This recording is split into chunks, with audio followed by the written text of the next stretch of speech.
অসম সহ 14খন ৰাজ্যত জাৰি কোল্ড এলাৰ্ট দেশত হ'ব প্ৰবল বৃষ্টিপাত নামিব প্ৰচণ্ড শীত আৰু ঘন কুঁৱলীৰ সতৰ্কবাণী জাৰি কৰিছে বতৰ বিজ্ঞান কেন্দ্ৰই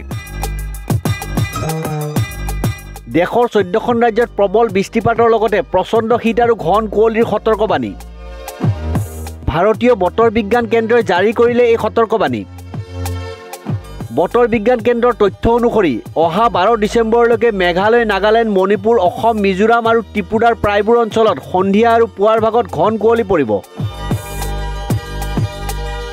আনহাতে ৰাজধানী দিল্লী আৰু ইয়াৰ আশে-পাশে থকা অঞ্চলত তাপমাত্ৰা হ্ৰাস পোৱাৰ ফলত ঠাণ্ডা যথেষ্ট বৃদ্ধি পাব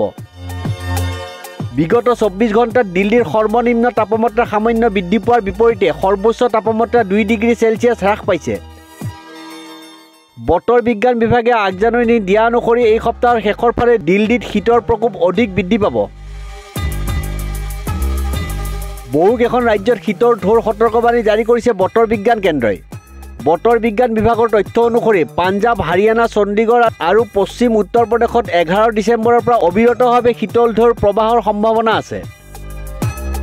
ইতিমধ্যে পশ্চিম ৰাজস্থানত ঠাণ্ডাৰ প্ৰকোপ বৃদ্ধি পাইছে জম্মু কাশ্মীৰ লাডাখ গিলগিট মুজাফৰবাদতো শীতল ঢৌৰ সম্ভাৱনা আছে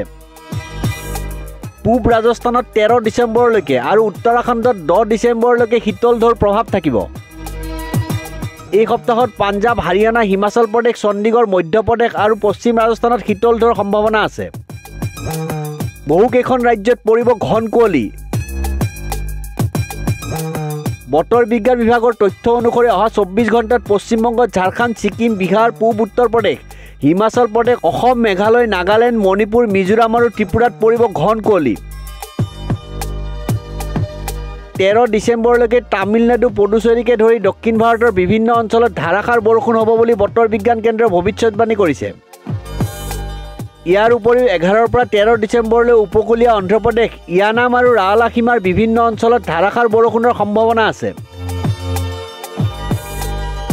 বতৰ বিজ্ঞান কেন্দ্ৰৰ তথ্য অনুসৰি 12 আৰু 13 ডিচেম্বৰত দক্ষিণ অভ্যন্তৰীণ কৰ্ণাটকৰ ওপৰত লগতে 12 পৰা 14 ডিচেম্বৰলৈ কেৰালা আৰু মাহেৰ ওপৰত প্ৰচণ্ড বৰষুণৰ সম্ভাৱনা আছে ইফালে সোমবাৰৰ পৰা হিমাচল প্ৰদেশত তুষাৰপাত আৰম্ভ হৈছে অনাগত দিনত তুষাৰপাত বৃদ্ধি হোৱাৰো সম্ভাৱনা আছে নিউজ ডেস্ক ৰিপোৰ্ট নিউজ 13